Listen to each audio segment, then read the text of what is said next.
Hi everyone, welcome to my first ever YouTube video. All right, so a lot of you guys have requested for me to start a YouTube. Here we are. Woo! The first recipe I'm going to show you is carne en su jugo. I do want to have a disclaimer. I am not a chef. I am no way a culinary expert, you guys. I'm just about that señora life. I'm about that drunk life. I'm about that quality time life. I'm not always cooking. I'm not always making these big old meals. I go on diets often, you guys, so these recetas need to stop soon para que no suba de peso.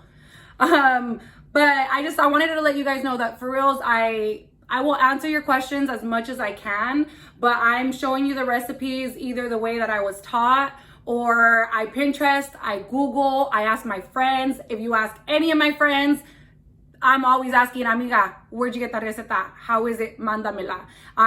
That's how I learn. I learn from asking. I learn from trial and error. So if you guys have a different way of doing it, that's awesome. If you guys are professionals, skip this page or this video because it's not for you. This is for those, huevonas that like to do their things a little easier, or for the ones that are apenas aprendiendo, barely learning, for those of you that don't speak Spanish. So I'm glad that you guys asked me to start a YouTube page. I hopefully will, maintain some good content on here. So yeah, we're gonna start with carne en su jugo. I hope you guys all enjoy. Don't forget to like and subscribe. And then we'll see what we shoot for. Maybe a video a week. I can't do one a day like we do on TikTok, but we'll see what we can do. If you guys want to see anything specific, make sure you let me know. For today's ingredients, we're gonna need a pack of bacon. It's just the cheapest one we could find at the store, to be honest. It's nothing fancy. And then 1.5 pounds of meat. And then I'll put it in the description below what kind and what brand it is, because I know you guys usually like details. For our salsa, we're going to need tomatillos, onion, cilantro, serrano, and garlic. If you like it spicy or less spicy, use more or less serrano. You can also use jalapenos for this. Next, you're going to need your frijoles de la olla. And then chicken Knorr. This is the Knorr Suiza that I'm always talking about, that everybody asks what it is. It's just chicken bouillon. Now that the pan is a little hot on medium heat, I'm going to add my bacon.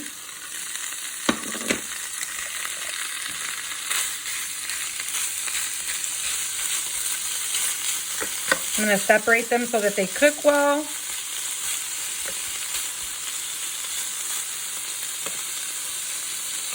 And then we'll come back in a second. So at this point, I'm gonna add my meat. This is where things get a little different for people.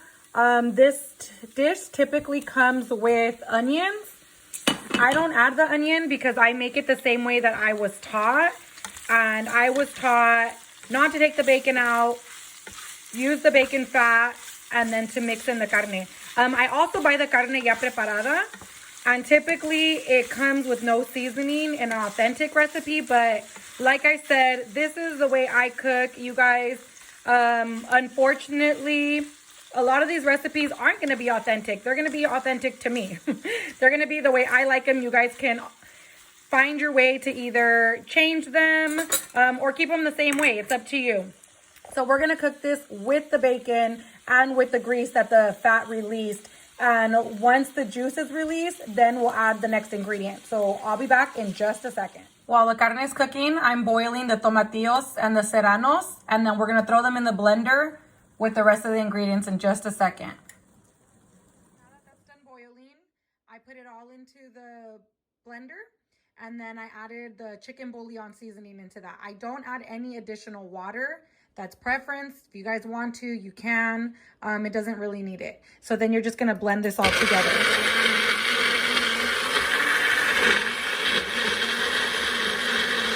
Now it's been cooking for a little bit. It's released its juices.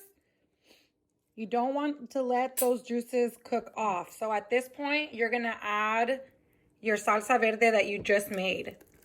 And I'm going to add the entire thing.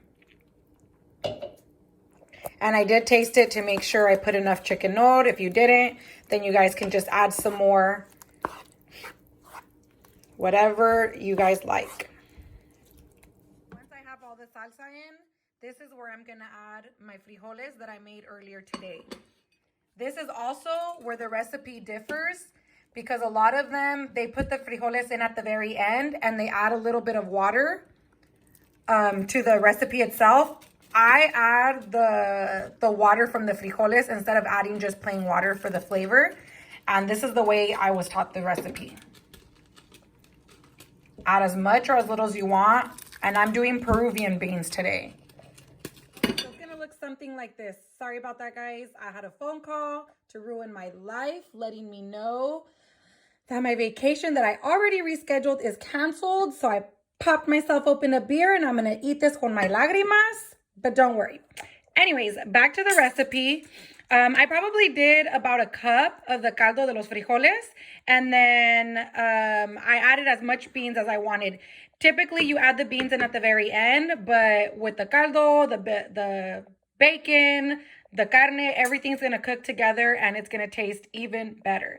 So I'm going to let this come to a light boil, simmer it for a couple minutes, and then I'm going to turn it off and it's going to be ready.